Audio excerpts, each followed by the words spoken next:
Astaghfirullahaladzim, la ilaha illa anta, wa ala abdika wa ala nahdika wa ala muslim. A'udzubika min syarri ma sana'tu bika bi'ahmatika wa huwa bi dzambi fa'fili fa innahu la yusabbihu. Assalamualaikum warahmatullahi wabarakatuh. Bismillahirrahmanirrahim. Innal hamdalillah nahmaduhu wa nasta'inuhu wa nastaghfiruh wa na'udzu billahi min shururi anfusina wa min sayyiati a'malina. Man yahdihillahu fala mudilla lahu wa man yudlil fala hadiya lahu. Ashhadu an la ilaha illallah wahdahu la syarika lahu wa ashhadu anna Muhammadan abduhu wa rasuluh. Allahumma salli ala sayyidina Muhammad wa ala ali sayyidina Muhammad. Rabbi yassir wa la tu'assir, rabbi tammim bil khair. Rabbi shrah li sadri wa yassir li amri wahlul 'uqdatam min lisani yafqahu qawli. Allahumma aftah alaina hikmataka wa anshur alaina min khazaini rahmatika ya arhamar rahimin. Wallahu alladhi la ilaha illa huwa alimul ghaibi wasyahada huwa ar-rahmanur rahim. Wallahu alladhi la ilaha illa huwa al-malikul quddus al-malikul quddus as-salamul mu'minul muhaiminul azizul jabbarul mutakabbir. Subhanallahi amma yushrikun. Wallahul khaliqul bari'ul musawwiru lahul asmaul husna. Yusabbihu lahu ma fis samawati wal ardh wa huwal azizul hakim. Wala haula wala quwwata illa billahil aliyyil azim. Wala manja minallah illa ilaihi, amma ba'd. Ayyuhal mu'minun ittaqullah. Usikum wa iyaya bittaqullah faqad fazal muttaqun. Sidang jemaah yang dimuliakan Allah Subhanahu wa taala, mudah-mudahan kita semua tergolong dalam golongan hamba-hamba yang benar-benar bersyukur. Amin ya rabbal alamin. Alhamdulillah, syukur pada Allah Subhanahu wa taala pada malam yang penuh barakah ni dapat kita lagi sekali Allah izinkan untuk kita bersama-sama duduk di dalam Radah min Riyadil Jannah, taman-taman syurga. Di awal permulaan hari ini, yakni maghrib. Seringkali saya selalu ingatkan diri saya dan semua jemaah sekalian untuk menjaga waktu yang penting, permulaan. Nisbah kepada bagaimana kita nak melihat pengakhiran, sudah pasti dia ada kaitan dengan permulaan. Walaupun ada yang membincangkan permulaan itu tidak penting, tetapi pengakhiran yang penting. Namun pengakhiran yang baik sudah pasti diberi peluang untuk bermula kembali dengan baik. Dia tidak ada istilah tidak bermula, mesti ada bermula kembali. Bermaksud permulaan, kita boleh buat satu kesimpulan, permulaan itu sangat berkait rapat dengan pengakhiran. Jadi kalau kita boleh menjaga setiap permulaan hari kita, jangan kita tukar subuh tu betul lah sebab kita tidur, kita sangka tu permulaan hari. Bukan. Tu kalau kita lihat pada waktu, dalam perbincangan kita ni, apatah lagi kita membincangkan dalam hakikat masa ni, hak waktu dan hak dalam waktu. Dalam perbincangan usul perbahasan fatanah, yakni kebijaksanaan di dalam kehidupan, mengurus tadbir kehidupan ini dengan bersandarkan kepada waktu. Mengurus kehidupan adalah mengurus waktu. Dan kita sebenarnya beribadah ini sangat berkait rapat dengan kita mengurus waktu dan ibadah yang paling utama di dalam susunan rukun itu solat. Imaduddin, tiang agama, dan ia melibatkan waktu. Jadi kalau kita susun hidup kita bersandarkan waktu, dan waktu itu bersandarkan kepada ibadah, iaitu solat. Subuh itu selepas isyak, maghrib, isyak, subuh, zuhur, asar. Asar penutup. Nah, kalau susunan itu maghrib dulu, kemudian isyak, kemudian subuh. Dua waktu yang kedudukannya kalau disusun balik, dia akan jadi tengah-tengah. Waktu apa? Subuh dan asar. Cuba lihat, maghrib, isyak, subuh, zuhur, asar. Tapi kalau susunan asar, kira-kira kita kira pada zuhur, asar, kemudian maghrib. Wusta ni, kedudukan wusta ni, solat ni, asar ni dia kerja tengah balik sebenarnya. Sebab kedudukan yang terakhir, kerana setelah kita subuh, kemudian zuhur, asar, subuh, zuhur, asar, maghrib, isyak. Dia kerja tengah balik, asar. Subuh, zuhur, asar, maghrib, isyak. Jadi asar tu jadi tengah. Kalau di susunan maghrib sekarang ni, maghrib, isyak, subuh, zuhur, asar. Asar penutup. Kedudukan subuh dan asar ni memang dua-dua waktu penting. Dia jadi kedudukan jadi tengah-tengah. Memang jadi tengah-tengah.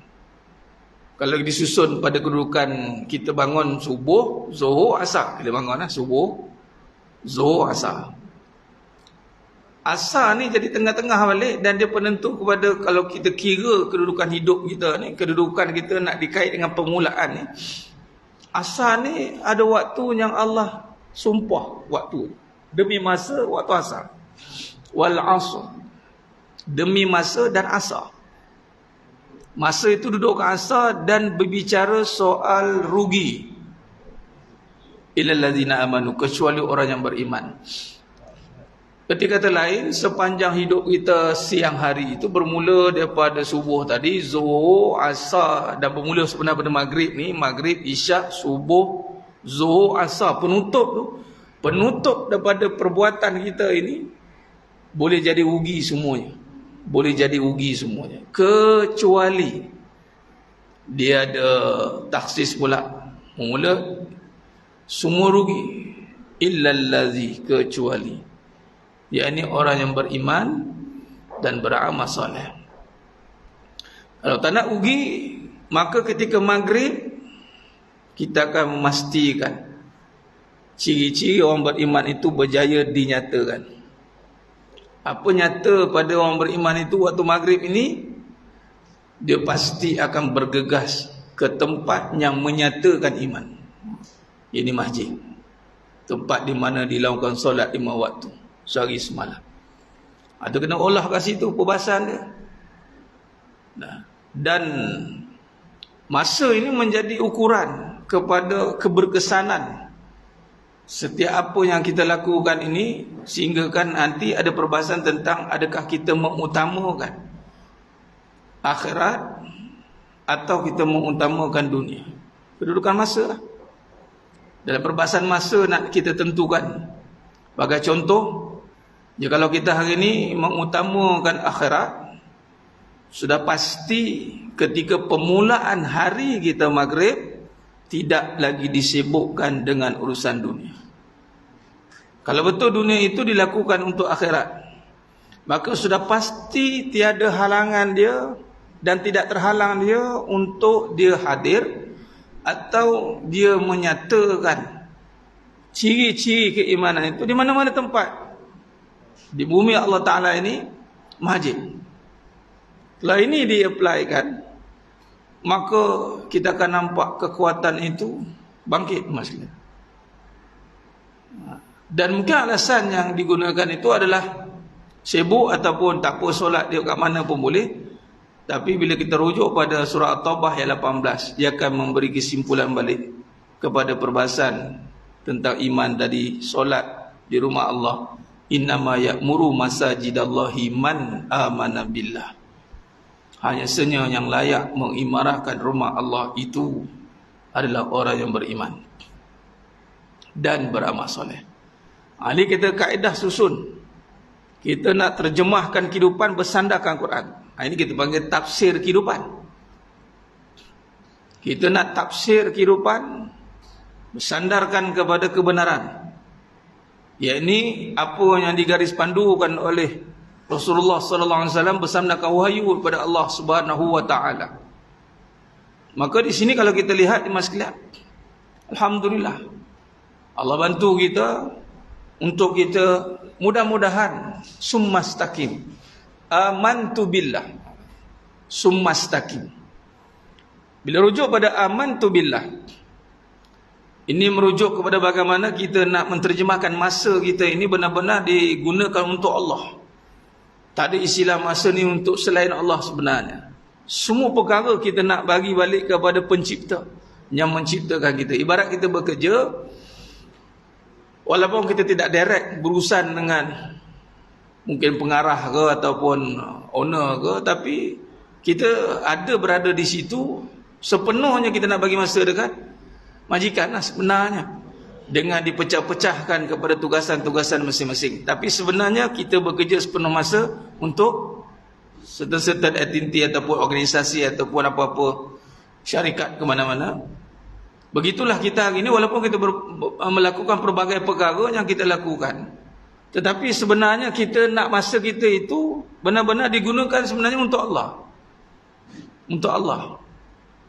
Lillah. Inna salati wa nusuki wa mahyaya wa mamati lillahi rabbil alamin.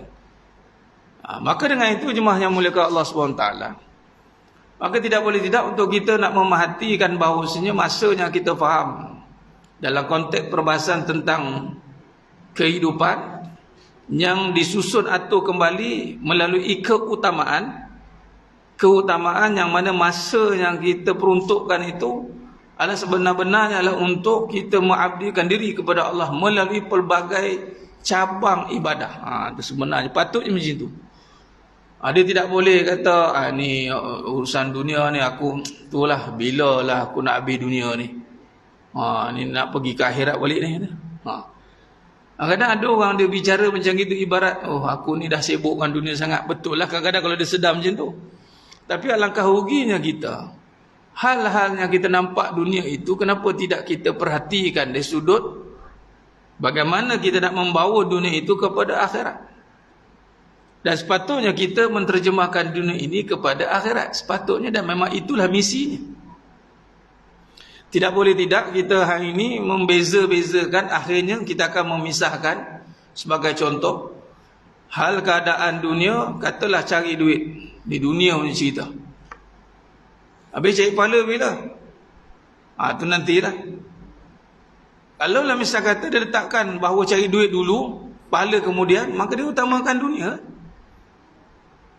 Bila menjadi dunia itu keutamaan, maka akhirat tiada erti bagi dia. Bila akhirat dibelakangkan, sedangkan akhirat itu yang besar. Kul mata'ud dunya qalil walal akhiratu khairul liman ittaqa. Surah An-Nisa ayat 77.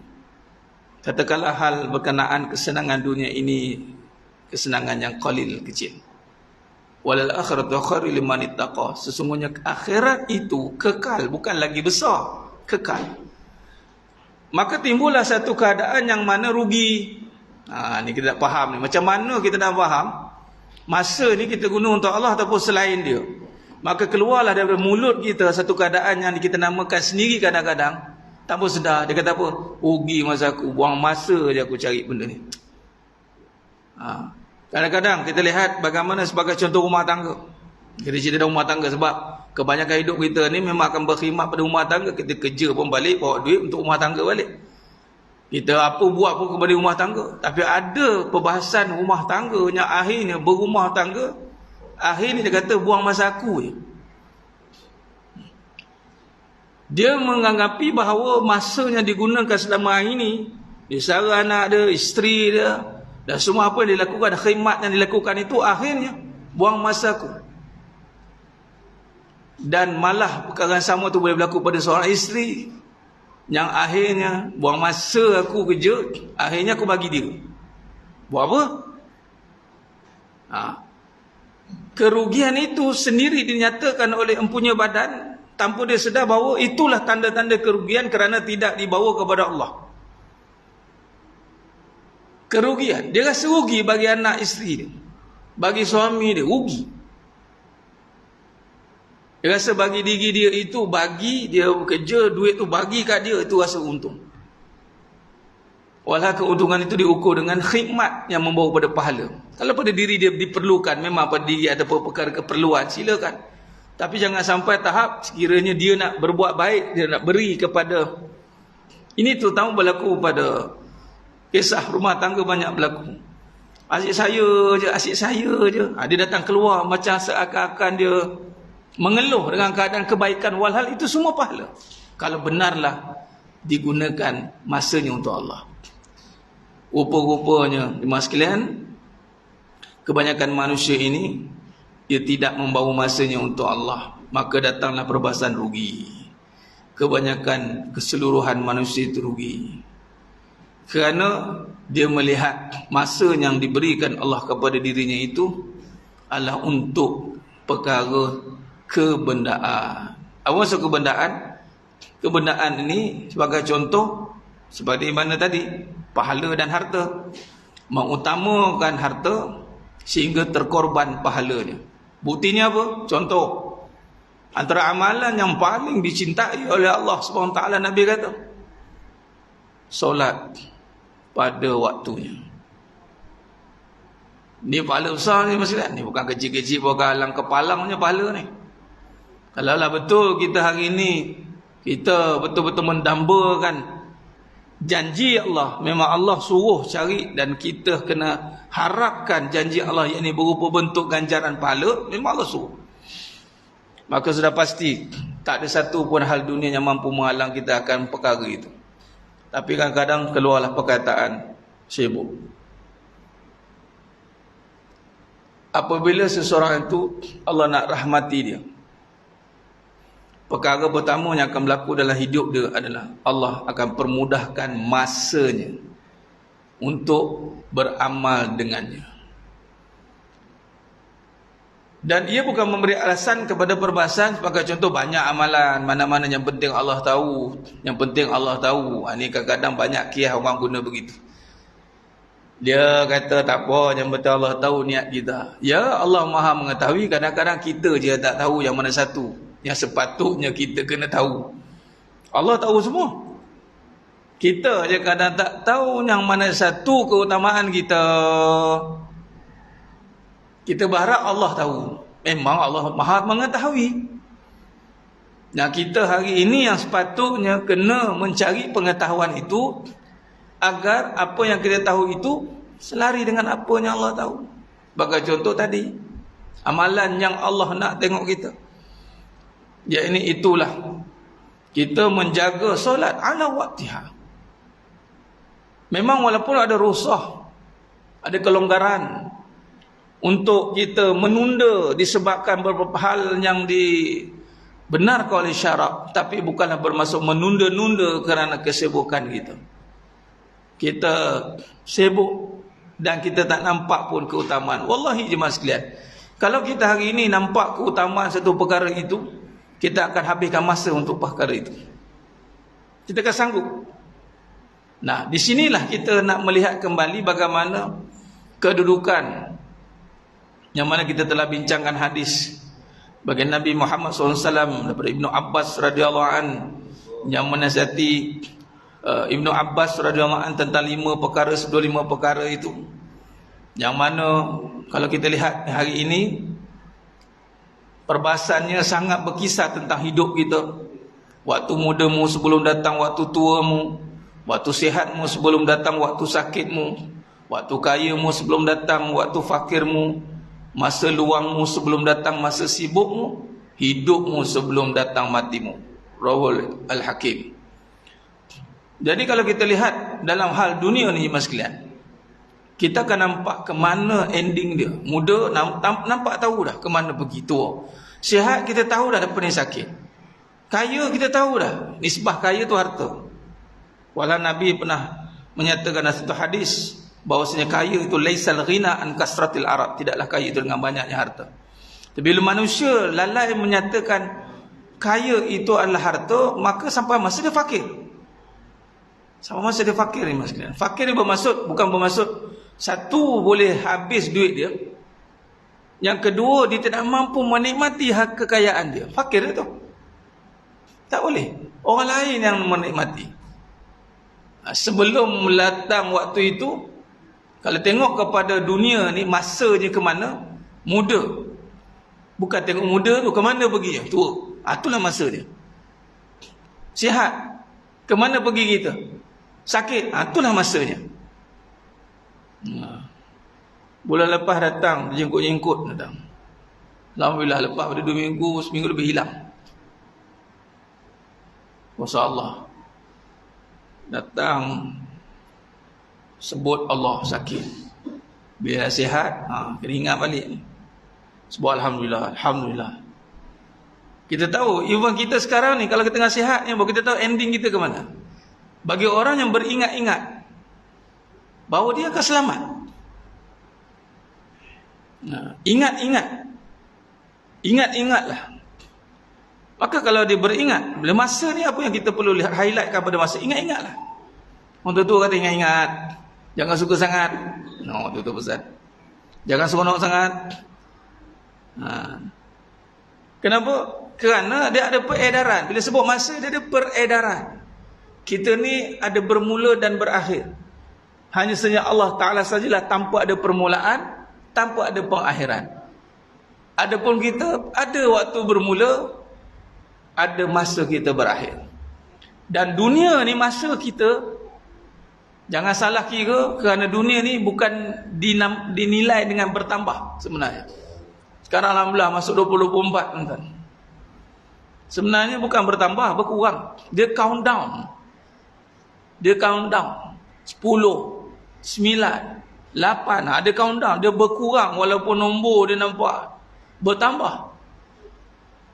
Sebab dia akan pergi kepada ending. Bila ada ending, bermaksud dia berkurang lah. Kiraan tu bermula daripada kira berapa, tak tahu habisnya sampai ke mana. Mungkin 2025 habis. Wallahualam.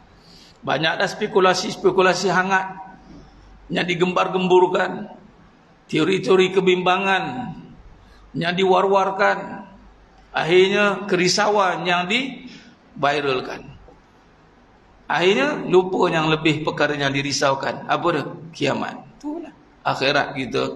Orang beriman percaya hari akhirat terus. Alang-alang takut betul-betul. Jangan ditakut-takutkan.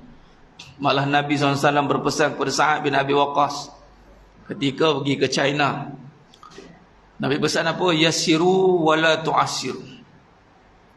Permudahkan, jangan nyusahkan. Wabashiru wala tunafiru. Berikan kabar gembira dan jangan membimbangkan. Orang beriman itu tidak akan memberi kabar yang membimbangkan. Cuba lihat bagaimana Nabi SAW ajar kita bila berhadapan dengan orang sakit. Doakan. Tu. Tak ada tengok orang sakit, tengok, itulah aku dah cakap kan kau dah. Mentang-mentang kawan kita kan. Itulah, kau degil. Degil kau kata. Kita tabur dia time tu. Nangis kawan kat itu. Adapun tengok sakit semacam, ini tak lama ni tu. Lagi teruk. Macam mana pun worst condition dia pun, kita jumpa, dia berikan harapan. Harapan apa? Allah Maha menyembuhkan. Tengok sakit, adalah pengajar hakikat kehidupan dalam perbahasan Siddiq. Kalau kita murajaah sikit. Iqra' bismi rabb, bacalah dengan nama Tuhanmu yang menjadikan segala-galanya. Bila kita lihat sakit, baca dengan nama Allah. Nama Allah, yang mana? Yang Maha menyembuhkan. Khalas. Sakit dia nampak sembuh, tak payah nak elaborate sakit tu. Sakit, ini teruk ni. Bila apa-apa teruk dah. Suka buat satu perkara yang tak pasti. Malah doktor sendiri pun takkan keluarkan satu report yang pasti. Maksudnya, oh dia pasti macam ni, tak ada. Tak apa, kita ada dah report. Tak apa, kita usaha tengok macam mana. Dia takkan letak 100% condition itu macam itu. Dia akan letak, orang kata apa, berjaga-jaga. Ada kebarangkalian. Dia bukan 100%. Kita dia tengok dah, tak lama. Oh sakit ni. Oh dia kalau kena teruk ni, mulut kita. Ni kalau batuk, teruknya dia. Oh teruk terus. Ni baru panas-panas sikit, ni demam ni, nak demam ni. Baru panas sikit ni nak demam. Betul ke nak demam? Kita pun tak tahu. Jadi, tapi itulah hakikat dunia. Ketika melihat sihat, memang dia akan menuju sakit. Jadi kalau beringat sihat kepada sakit, maka dijaga sihat tu. Sihat itu amanah. Dia jaga apa sihat tu? Jaga kesihatan. Ni pun orang salah faham. Jaga kesihatan. Kita jaga kesihatan. Makan apa? Kita kena makan tu, makan ni. Dia nampak sihat, dia makan. Sihat, dia makan. Makanan. Bukan makan banyak pun makanan sihat. Betul lah. Tak salah benda tu. Tapi bila dia berlebih-lebihan, exaggerate, berlebihan menunjukkan makan sihat, satu masa sakit juga. Sakit juga nanti. Yang terbaru ni terbaca ada viral. Dia sendiri cerita orang yang pengamal makanan kesihatan, tiba-tiba dia kena satu penyakit yang dia tak expect kena. Apa tah? Masa luar kontrol apa dia? Masa dia di luar kawalan. Sampai tahap dia ada nama dia pelik sikit. Dia sampai tahap, contoh doktor cerita dia macam ni.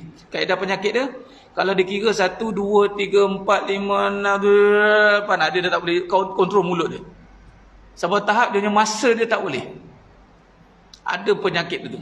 Padahal kalau bagi petua pemakanan tu nombor 1. Kadang kita tengok, kita ambil perhatian. Walaupun kita mendoakan, tak ada masalah. Tapi ingat, sihat tu akan datang sakit. Bila sihat akan pergi ke sakit.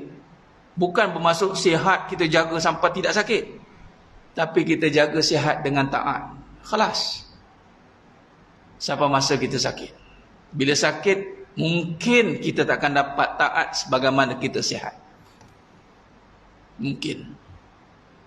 Waktu itu, bagi orang yang telah menjaga sihat dia dengan taat, sakit dia tidak akan menyakitkan orang. Orang pun reda dengan kesakitan dia, dia sendiri pun reda dengan kesakitan dia. Maka dia tidaklah menyusahkan orang yang keliling yang menjaga dia sakit. Sampai kadang orang pun, aku tak tahu, aku sakit sendiri. Ya Allah. Orang yang sakit menyakitkan. Ya amin. Time sihat, dia lupa. Jadi dibayar time sakit lah. Oh takut tu kafarah dia panggil. Jadi kita nak time sihat, kita jaga taat. Selagi gagah, selagi ada daya, selagi Allah bagi masa, gunakan. Sampai tahap nanti tak ada masa. Bagi contoh, kita pernah dilalukan dengan satu tempoh PKP sampai kita tak boleh solat berjemaah, sampai ditutup masjid seketika. Bagi orang yang melazimi amalan sebelum itu, maka dia dapat pahala free kerana dia buat sebelum itu. Itu fiqah macam itu. Bagi kita yang biasa melazimi solat waktu, solat jemaah, tuk satu masa Allah takdirkan kita sakit terlantar, dia punya pahala jemaah tu mengalir daripada dia. Itu bagus kalau kita melazimi sihat dengan taat. Ketika sakit, dia akan jadi dividen. Dividen. InsyaAllah belum ya. Jadi sihat itu amanah. Padanya ada ibadah. Jangan sihat je, lupa. Sebab sihat ke sakit, kaya ke miskin. Tak ada orang akan selama-lamanya duduk di tempat itu. Malah kalau kedudukan kaya tu terkaya, 10 orang terkaya. Terkaya ini, kenapa tak tulis kaya saja? Ditulis ter. Ter ni merujuk pada perkara yang tak sengaja. Dia nak tunjuk paling kaya. Paling kaya itulah diterjemahkan terkaya. Dia tak boleh sebut orang yang paling kaya, sebab paling itu mesti ada atas lagi. Betul tak? Akhirnya semua orang yang the richest man, bermaksud orang yang terkaya. Bila orang yang terkaya ni ada dua perbahasan. Pertama, perbahasan sifat. Yang kedua, perbahasan kepada takrif kepada kaya. Sifat, kenapa letak ter pada kaya? Kerana kaya itu tidak akan duduk pada manusia selama-lamanya. Dia sifat yang merujuk pada pemilik empunya nama Al-Ghani. Lalu diletakkan pada manusia dengan keadaan dia tak sengaja kaya. Dan orang pun marah. Apalah tak sengaja pula, saya usaha siang malam pagi petang. Dan kita pun bertanya, usaha kamu yang mana yang menjadikan kamu kaya? Bagi tahu saya. Jenuh saya berusaha kan? Jenuh saya berusaha siang malam pagi petang, bukannya on the spot jadi at one night. Biasanya dengan titik peluh jerih penat kita nak dapat kaya. Dan adakah itu dengan kita sengaja dapat? Kalau sengaja dapat, penat-penat buat apa? Bermaksud tak sengaja. Jadi boleh jadi terjatuh, termiskin, terduduk. Besar dia tak jatuh-jatuh pun, tak jatuh di sini, jatuh di sana. Lebih parah jatuh kat sana, akhirat nanti. Lebih baik jatuh kat dunia, mengenal kita siapa diri kita. Kalau kita jatuh kat sana, baru nak kenal diri, dan ketika itu yang kita kenal hanya Allah yang Maha Kaya, habis dah ke dalam kita. Tak boleh negotiate dah. Kalau sekarang terduduk, barulah tersedar siapa yang paling kaya. Allah, antal ghani wa nahnu fuqara. Terduduk. Maka ketika dia memiliki dunia, dia tidak akan rasa kaya. Kaya hanya milik Allah. Jadi sebelum kaya itu hilang pada diri dia, maka jadikan ketaatan. Kelas. Allah bagi masa kita tu. Kita tak akan selamanya di situ. Jadi kaya yang Allah bagi pada kita dari rupa bentuk harta itu, dan saya bila sebut kaya dari rupa bentuk harta ni, memang selayak dia dipanggil para sahabat radhiyallahu anhum ajmain, orang yang paling kaya betul. Kerana harta para sahabat radhiyallahu anhum ajmain memang digunakan sepenuhnya untuk pahala.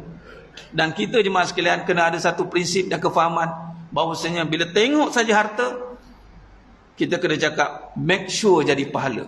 Alang-alang pegang harta, pastikan jadi pahala. Kalau tak, rugi kita. Rugi satu, keduanya ditanya. Tanya tu payah jawab. Kita pun jawab, boleh kau tanya. Kalau boleh tanya, kata Sayyidina Umar Khattab radhiyallahu an. Sayyidina Umar Khattab radhiyallahu an kata apa? Kalau boleh tanya, tanya dulu diri sekarang. Boleh jawab tidak? Hasibu qabla anta tuhasabu. Try hisap diri sekarang sebelum kamu dihisap akan datang. Agak-agak boleh jawab tidak? Dari mana duit datang, ke mana duit pergi, dan berapa banyak kita dah pakai. Tak terjawab sekalian. Kita kan nak rasa dapat duit tak terkira. Semua ramai orang cakap nak dapat duit tak terkira. Kan seronok kalau dapat duit tak terkira. Sebenarnya kita dah dapat duit tak terkira dah. Kita dah dapat, setiap orang dah dapat duit tak terkira. Tengok Maha Kaya Allah. Bukti dia, kita tanya dia, start akhir balik sampai sekarang, berapa duit dah pakai?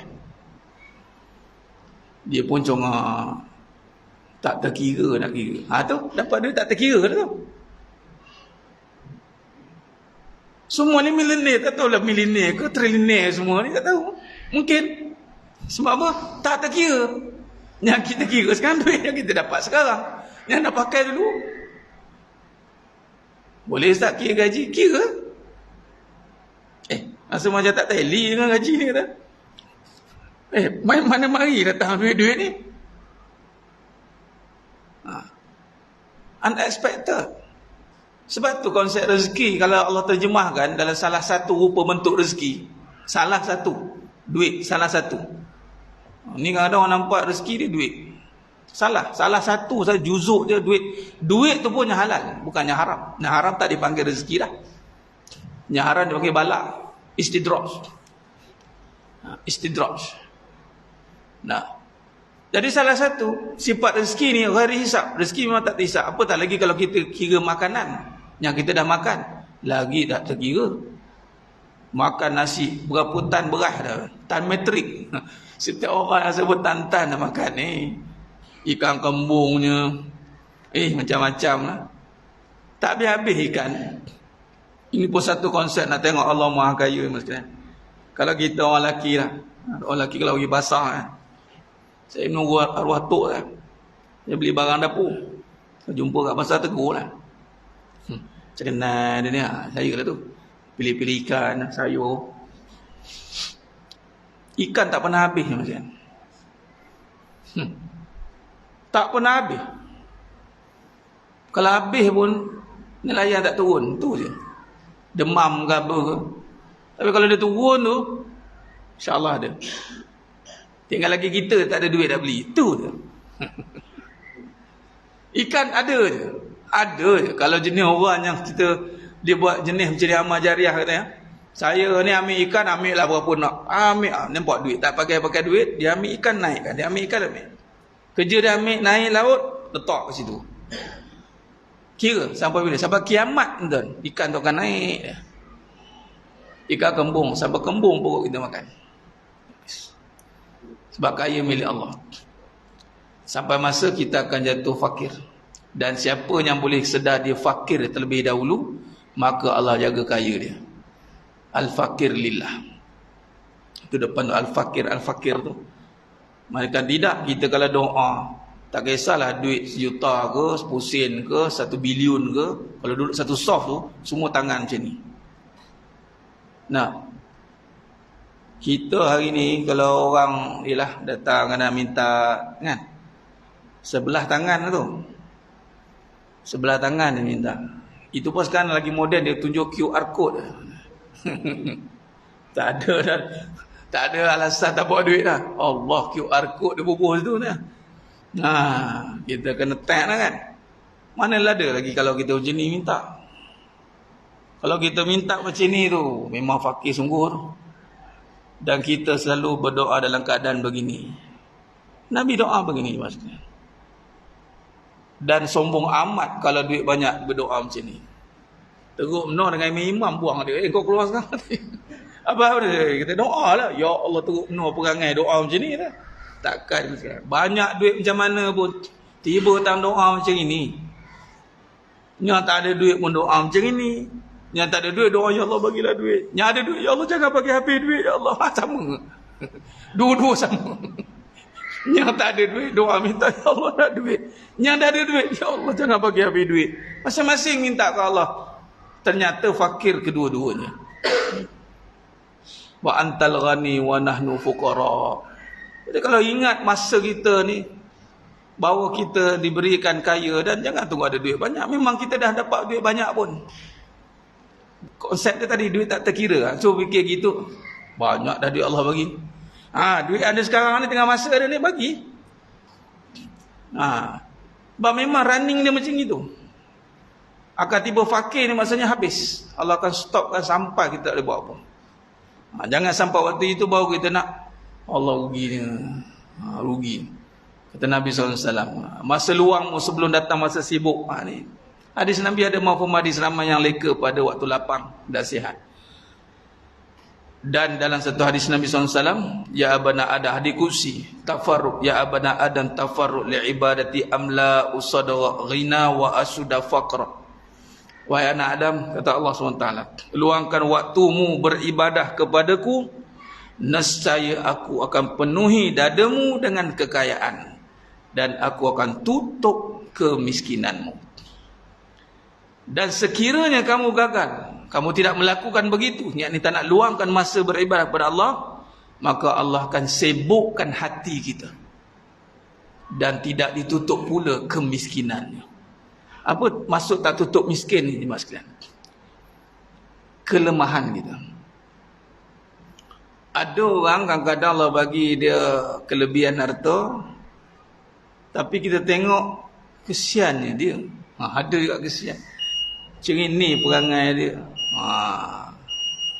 Tidak nampak satu penampilan yang bagus. Baik, kita pergi azan.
إنك لا تخلف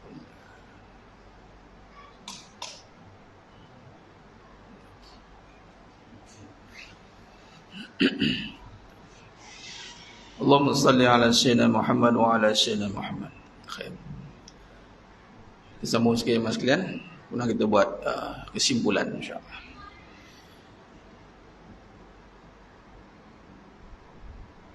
Baik. Dalam keadaan membincangkan tadi tentang masa, mengatur kehidupan berdasarkan masa, yang mana masa itu kita atur tentang amalan kita. bukan mengurus masa, tidak berkaitan dengan amalan. Jangan sampai kita jadi begitu jemaah sekalian. Semua yang kita atur itu pasti berkaitan dengan amalan dan suruhan. Dan jangan buat benda yang tiada suruhan. Dia akan membawa perkara yang sia-sia nanti.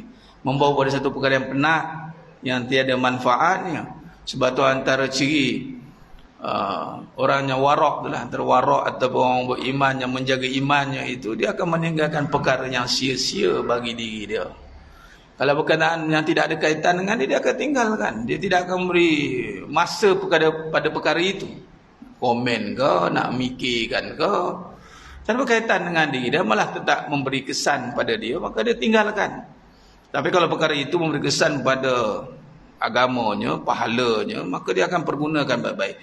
Maka masa luangmu itu digunakan, luang lapang itu tak ada lain tidak bukan kita untuk ada masa lapang saja rehat. Untuk apa rehat? Soalan dah, untuk apa rehat? Rehat sebab penat tak apa, jangan rehat sebab masa lapang. Rehat dia penat, tak apalah, rehat lah. Tapi rehat dah ada lapang rehat dah, salah lah. Rehat bukan untuk masa lapang, rehat untuk kita penat setelah kita berkhidmat. Berkhidmat dengan suruhan Allah. Malah jemaah sekalian, keajaiban, ini satu keajaiban bagi yang melaluinya, merasainya. Dalam konteks ibadah ni, bila dengan Allah ni, kita jangan lupa bahawasanya kita bukan hanya melibatkan kederat fizikal kita, tetapi ianya didorong dengan kekuatan jiwa kita. Buktinya, kita lihat kadang ada yang kita lihat tarawih. Saya Allah berikan izin pergi ke Makkah Al-Mukarramah, kita jumpa berbagai orang masa Ramadan akhir begitu. Di situ kita nampak syekh ni, mak syekh ni orang yang tua lah. Syekh juga orang yang tua, matang ilmu pun syekh. Orang syekh yang tua-tua ni tengok kuat badan dia, diri lama tanpa goyang sikit. Saya diri lama dah macam sini dah kan. Dah bergombak dah badan dah. Dia bukan kira muda atau tua. Dia dikira dalam keadaan jiwanya, dia beribadahnya dengan hati yang benar-benar tunduk dan patuh pada Allah, maka datang kekuatan. Melainkan dia tak sakit lah. Kalau sakit lain cerita. Kalau ada masyarakat kesakitan pada dasar yang dah sakit tu lain cerita. Ni datang sifat malas. Ni penyakit yang bahaya, yang memang Nabi ajar doa, jangan kita lemah dan malas. Sebenarnya bukan tak boleh buat, tapi sebab malas. Ni kan malas ni jangan viral pula nyanyi. Ni bukan klaim kat siapa-siapa, ni kita rujuk pada hadis Nabi SAW. Datang satu sifat yang malas, kan dia tak nak buat, dia malas. Bagai contoh budak-budak kan, tengok budak-budak main kat luar, seronok, berlari tak berhenti, terai suruh dia solat jari. Lama rasa ni, letih ni. Try kita berlari, letih kita. Suruh solat, okey pula. Minat dia kat mana? Rajin dia kat mana? Budak dia tengah suka dengan barang dunia lain, dia memanglah tak nampak pada akhirat solat ni bermakna bagi dia. Jadi dia nampak, jadi malaslah dia. Penatlah contoh anak saya mula-mula nak solat kan, jam 5, jam 4 lagi tertrain, dia diri dia malaslah. Lagi boleh lagi boleh pula, suruh berlari main boleh pula, solat tak boleh. Tu datang tadi tu, masa luang tadi tu, luang tu. Dia boleh luangkan masa kat benda yang dia rajin. Tapi kalau beribadat rasa sayuk dia. Jadi sepatutnya masa-masa terluang ataupun kita luangkan masa ni, kita membawa kepada taat. Minta Allah Ta'ala bantu. Dan memang beribadat ni orang akan nampak penat, tapi padanya itu Allah angkat, digantikan dengan nikmat. Penat ni dua-dua penat. Barang dunia pun penat, barang akhirat pun penat. Dua-dua penat. Tapi barang akhirat yang dilakukan dengan dunia ni, yang ni berserta dunia lah. Contoh, orang bekerja cari duit semata. Orang bekerja kerana pahala menggunakan duit. Lain ni. Kerana pahala ni maksudnya kerana Allah tak buatkan dosa. Contoh nafkah. Dia pergi kerja tu, itu matlamat dia, betul lah tu. Jadi dua penat. Tapi penat yang pertama cari duit, akhirnya penat je jadi kecewa. Ataupun tak puas. Ataupun dia nak cari reward myself. Dia nak reward tu, dia nak beli satu benda nak memuaskan diri dia, akhirnya tak puas. Yang kedua ni penat dia cari duit juga, tapi kerana pahala tadi, nak pahala ni supaya mengelakkan dosa, penat dia Allah gantikan dengan nikmat. Allah ganti, Allah bayar. Itu nama bayar supaya kita lebih bersemangat untuk cari lagi, untuk dapat pahala lagi. Cari lagi, pahala lagi. Cari lagi, pahala lagi. Sampai kita tak sedar, kita ni orang tengok, kau tak penat ke kerja? Ya ke? Kita tak sedar yang kita kerja kita tu penat sebenarnya. Rupa-rupanya Allah dah gantikan dengan pahala. Sebagaimana tengok ibu-ibu yang mengerjakan, menguruskan rumah tangga. Kerja tu non-stop kerja. Mak kita masak, kejap jaga kita, kejap lepas tu fikir lipat kain, kejap gilip. Tak penat ke? Penat. Tapi di mana penat? Digantikan dengan pahala, dan pahala tu di dunia dia dapat semangat. Barang semangat iman sekalian adalah pahala. Hanya yang mempertahankan pahala saja dikurniakan semangat untuk berjuang. Sebab tu para pejuang, mujahidin yang sanggup berjuang mati di jalan Allah, kerana padanya ada ganjaran pahala syahid, diampunkan dosanya, dimasukkan syurga tanpa hisab, minan nabiyyin siddiqin syuhada wasalih. Sebab itu depa semangat luar biasa. Kat mana datang semangat depa? Pahala. Tu pula. Kita ni kena cari pahala nak pergi semangat. Dapat pahala tu, jadi kita ada semangat yang tanpa had. Itu orang-orang kafir takut dengan seruan-seruan jihad kerana menjanjikan pahala. Ini yang tidak ada pada selain daripada Islam. Kerana kita yakin dengan adanya dosa dan pahala itulah yang menyebabkan kita boleh bertahan walau dalam apa jua keadaan. Tahan sebab apa? Ada pahala kan? Jadi tak rugi ya. Contoh dalam bab hutang. Orang tak bayar, kita boleh bertahan. Malah dalam Al-Quran kita nampak dua keadaan, sama ada dalam hadis pun sama, memberi tempoh bagi yang sempit sehingga sampai waktunya diberi tempoh lagi, dia dapat pahala sedekah. Dia tak penat menunggu, penat aku tunggu, tak sebenarnya. Malah silap bulan kerana dia memberi tempoh dapat pahala sedekah, Allah gantikan yang lain pun datang. Dia tak terasa pun yang orang dia hutang dia. Ini orang hebat. Malah Allah kata kalau dihalalkan lagi bagus, dulu lagi dahsyat. Tak ada rugi. Tak ada Islam ni, tak ada Islam rugi. Kalau kita nampak pahala, tapi kalau kita ialah pahala juga, dia nak nampak kat situ 50-50. Kalau 50-50 biasanya cenderung ke dunia, ke harta.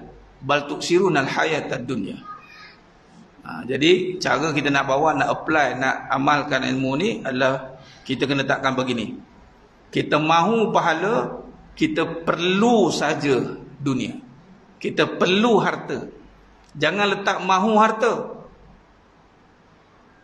pahala jadi perlu. Tu salah. Bila perlu ni ada tak ada. Tapi kalau mahu pahala, perlu harta. Ini boleh rujuk dalam surah Al-Qasas ayat 77. Al-Qasas ayat 77 dalam makna terjemahan, belum tafsir lagi ni. Terjemahan saja dan kurungan. Allah kata wala tansa nasibaka minad dunya, jangan lupakan bekalan dan keperluanmu di dunia. Khalas. Kita perlu pakai Ferrari, silakan. Perlu. Sebab apa? Nak dapat 200-300 km sejam. Itu maksud dia. Kalau perlu silakan. Mahu pahala, pergunakan harta. Dia kena sinkronan macam tu, maka selesai salah kita, insya-Allah. Wallahu a'lam bishawab. Itu saja perbahasan kita pada malam penuh barakah ni. Dan sambung pada seri akan datang. Mudah-mudahan Allah rahmati kita semua. Mohon maaf daripada saya ada kekurangan, terkasar-kasar kurang bicara dan penyampaian. Hanya Allah Ta'ala sajalah yang mampu menyempurnakan berbahasa kita pada malam yang penuh barakah. Aku lu qali hadza wa astaghfirullah azim li wa lakum wa bila taufiq wal hidayah. Assalamualaikum warahmatullahi wabarakatuh. Tangguh dengan tasbih kafarah dan salatul asr. Subhanakallahumma wa bihamdika asyhadu an la ilaha illa anta astaghfiruka. Bismillahirrahmanirrahim. Inna insana fi khusr illa alladhina amanu wa amanu wa tawassaw bil haqq wa tawassaw bis sabr. Wallahu a'lam bis-shawab.